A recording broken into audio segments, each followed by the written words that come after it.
Allez, c'est parti, un petit quickie, donc on va essayer de le faire en 10 minutes, comme ça va être bien péchu, ça va vous réveiller pour ceux qui ont faim, ils vont pouvoir aller très rapidement manger. Donc je m'appelle Julien Duré et on va regarder un petit peu HTTP2, ce qui va changer. Juste rapidement, donc, je suis à Zenica Nantes, je suis cofondateur du GDG Nantes et on organise aussi le DevFest Nantes, qui est un bon événement aussi, un petit peu comme le Jug Summer Camp. HTTP1, bah, c'est un peu le monde merveilleux, il était une fois HTTP1. Et puis en fait, on s'aperçoit que les sites web globalement prennent de plus en plus de temps à être chargés la première fois. Là, l'idée des stats, c'est de montrer que la première connexion en 2011, c'était 800 kg.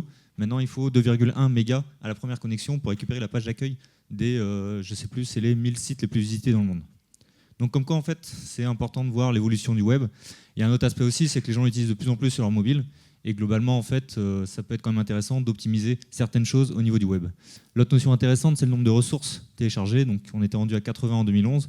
Maintenant, on est minimum à 100 ressources téléchargées au premier appel. Donc un problème majeur, c'est le head offline blocking.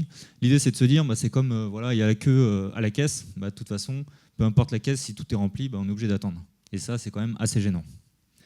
Donc il y a des super développeurs qui ont trouvé des contournements. Évidemment, on n'est pas resté à faire en sorte qu'avec nos 6 connexions par navigateur vers un domaine donné, on reste bloqué puis on attend. Donc ils ont trouvé pas mal de solutions.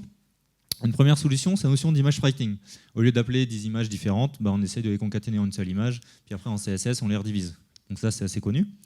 L'highlining, c'est une autre solution. C'est au lieu de dire je vais appeler un fichier CSS, un fichier image et un fichier script, en fait, je peux directement tout indiquer dans mon HTML. Comme ça, hop, je ne vais pas faire un round trip réseau. Et l'intérêt aussi, c'est que pour les petites images, c'est très intéressant pour les moteurs de rendu. Comme ça, hop, c'est exactement sa taille, il l'a déjà. Pouf, il l'affiche. La concaténation, évidemment, au lieu d'appeler 6 scripts, on les concatène et du coup, on télécharge qu'un seul script, donc ce qui fait un seul aller-retour réseau. Et le dernier point, c'est le domaine sharding qui est pas mal utilisé, c'est de dire, vu que je suis bloqué à 6 connexions vers le même domaine, je vais créer mon sous-domaine 1, mon sous-domaine 2, etc., etc. Comme ça, en fait, je multiplie le nombre de connexions possibles, mais ça ne résout pas tous les problèmes, évidemment. Donc HTTP2, vraiment, l'idée, c'est de prendre tous ces problématiques-là et essayer de les résoudre. On va passer rapidement sur l'historique, mais un truc intéressant au niveau d'HTTP1, c'est qu'en fait, c'est une RFC qui est assez vieille, mais surtout, en fait, avec beaucoup d'annexes. Okay, donc pas mal de choses facultatives. On peut faire ça en HTTP1, mais vous n'êtes pas obligé de le faire, etc., etc. Ce qui s'est passé, c'est que Google a poussé énormément pour un nouveau langage qui s'appelait Speedy, ce qui est intéressant, c'est vu qu'ils avaient un cloud et pas mal d'applis utilisées comme Gmail, etc. Et en même temps, ils développaient un navigateur comme Chrome. Ils ont pu tester à une échelle importante un nouveau protocole pour voir si ça pouvait fonctionner globalement sur le web. Et là, ils se sont rendus compte que ça marchait plutôt bien. Ils ont redonné ça du coup à l'IETF et en gros, du coup, ça a été le draft d'HTTP2. Okay, donc le draft d'HTTP2, ils ont juste pris la spec que Google avait sorti sur Speedy et ils ont dit voilà, ça sera notre base pour travailler sur HTTP2. L'objectif, c'est donc de rendre le web meilleur. Mais pour ça, en fait, il y a pas mal de choses et de contraintes. L'idée, c'est de garder le protocole en gardant en fait les couches basses qui sont TCP. Être compatible avec HTTP1, évidemment. L'idée, c'est pas d'avoir à réécrire toutes les URL. On ne fait pas http://google.fr et il ne faudrait pas faire http://google.fr. Okay, donc l'idée, c'est vraiment que toutes les URI existantes continuent de fonctionner. Baisser la latence, faire moins d'allers-retours, éviter de créer plein de connexions, globalement charger les ressources le plus rapidement possible et en gardant un protocole qui est normalisé et ouvert. Et un truc intéressant, sans version mineure non plus. Okay, on parle souvent d'HTTP 1, mais c'est HTTP 1.1. Voilà, il y a eu des notions avec des versions mineures. Alors, c'est quoi HTTP2 ? Concrètement, alors déjà, première chose, c'est que ça change pas mal par rapport à HTTP1, c'est que c'est un protocole binaire. Okay, donc là, j'allais dire, fini le temps où on pouvait voir ce qui se passe, mais en fait si, parce que tous les outils maintenant supportent le fait de décoder le binaire qui est à l'intérieur de la requête. Mais globalement, on a quelque chose vraiment de binaire et du coup quelque chose d'optimisé. Au niveau des entêtes, c'est aussi intéressant, on va le voir juste derrière, ce qu'ils ont prévu en fait pour essayer de diminuer les entêtes. Ça, c'est quelque chose toujours flagrant, c'est que des fois on fait une petite requête REST, le truc il va nous renvoyer un OK, et au final, au niveau de l'envoi et de la réponse, on a largement plus de headers globalement que de messages vraiment envoyés. Okay, c'est quand même dommage. Une autre notion intéressante, c'est évidemment pouvoir sur un serveur, sur une même URL, indiquer qu'on passe de HTTP1 à HTTP2. Avoir quelque chose qui est évidemment pour un web meilleur, donc prévu surtout pour fonctionner avec TLS. Okay, ils ont réfléchi à une nouvelle façon de négocier les certificats entre clients et serveurs. Utiliser une seule connexion entre notre client et le serveur. Et des choses en bonus qui sont assez intéressantes, comme indiquer les priorités aux requêtes. On le verra aussi juste derrière. Une notion intéressante, c'est qu'on a une seule connexion avec le serveur, donc il fallait aussi un mécanisme pour pouvoir indiquer du load balancing, puisqu'en fait, on garde une connexion qui va être permanente entre le client et le serveur.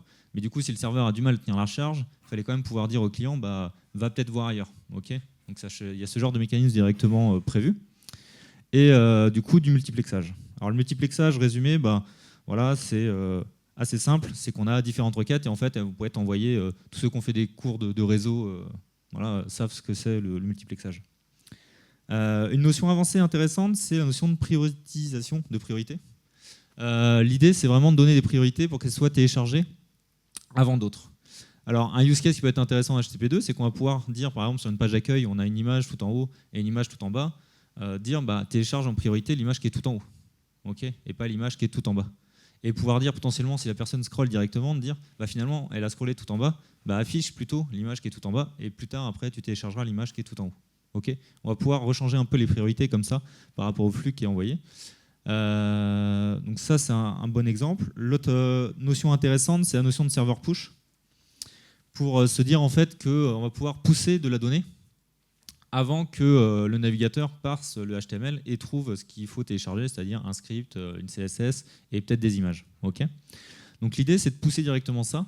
Alors ça se fait en fait avec le header link, avec la relation preload. On va pouvoir préciser en fait au navigateur qu'il faut que côté serveur, au moment où on va rendre le index.html, on va aussi indiquer ces headers-là, et en fait directement on va pousser aussi ces ressources-là. Ce qui fait que le navigateur, quand il va parser le index.html, il va voir ah j'ai besoin d'un script, ah mais c'est génial, on me l'a déjà poussé. Ok, bah je l'utilise. Donc ça évite du coup toute cette phase-là. Donc qu'est-ce qu'on y gagne ? Alors je l'ai dit rapidement, mais c'est vrai qu'en mode classique, on a je télécharge l'index.html, le navigateur parse un peu tout ça, il voit qu'il y a besoin d'un style, il va chercher le style, il a besoin d'un script, il va chercher le script, etc. etc. Là, l'idée, sans forcément utiliser la notion de push, c'est de faire le get donc, du HTML, et en fait, toutes les ressources suivantes, elles vont être multiplexées dans la même connexion, donc envoyées, on va dire, simultanément. Alors, nos optimisations par rapport à tout ça, qu'est-ce qu'elles deviennent en tant que développeur ? Alors, l'image spriting, c'est intéressant, mais finalement, c'est assez relou parce que donc l'image spriting, si on a 6 images, on les concatène en une seule grosse image. Il suffit qu'une de nos petites images change, il faut expirer du coup toute la grosse image. Okay, donc expirer en fait les 6 images. Donc globalement, avec HTTP2, en termes de choses intéressantes, c'est qu'on n'a plus été obligé de faire de l'image spriting, et c'est même plutôt conseillé de revenir dans un mode où on a plein de petites images, puisqu'en fait, il y a juste l'image obsolète qui sera du coup retéléchargée. L'highlining, alors l'idée, c'est quand même de se dire, bah, finalement, ça peut être intéressant quand même d'avoir juste des fichiers HTML qui sont peut-être plus légers, quand même des notions où j'ai mon CSS dans un coin, mes scripts dans l'autre, donc finalement l'highlining moins intéressant. La concaténation, bah là c'est la même chose que le spriting, c'est la même problématique, c'est que si on veut rendre obsolète juste une sous-partie, bah, si tout est concaténé, on est obligé de rendre obsolète la totalité de notre code JavaScript par exemple. Voilà. Et le dernier point, le domaine sharding, bah, c'est globalement en fait à faire plein d'appels à des domaines différents. On va augmenter en fait le temps de négociation voilà, TLS avec chacun des et DNS avec chacun de ces serveurs. Okay, donc il y a juste un nota bene, c'est que globalement quand même la concaténation, bah, plus on va avoir des gros fichiers, vu que c'est quelque chose de binaire, bah, on aura globalement un meilleur gain en termes de compression, mais bon, ça c'est différent.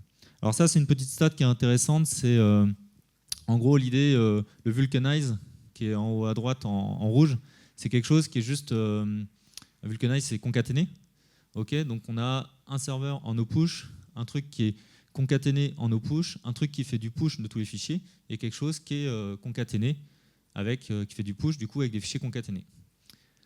Voilà, ce qui est intéressant de voir en fait, c'est qu'on a des gains un peu partout en fait à la notion de push, globalement, que ça soit en fait vraiment pour la page web qui est visuellement complète, mais ça peut être aussi juste le temps de téléchargement du premier octet.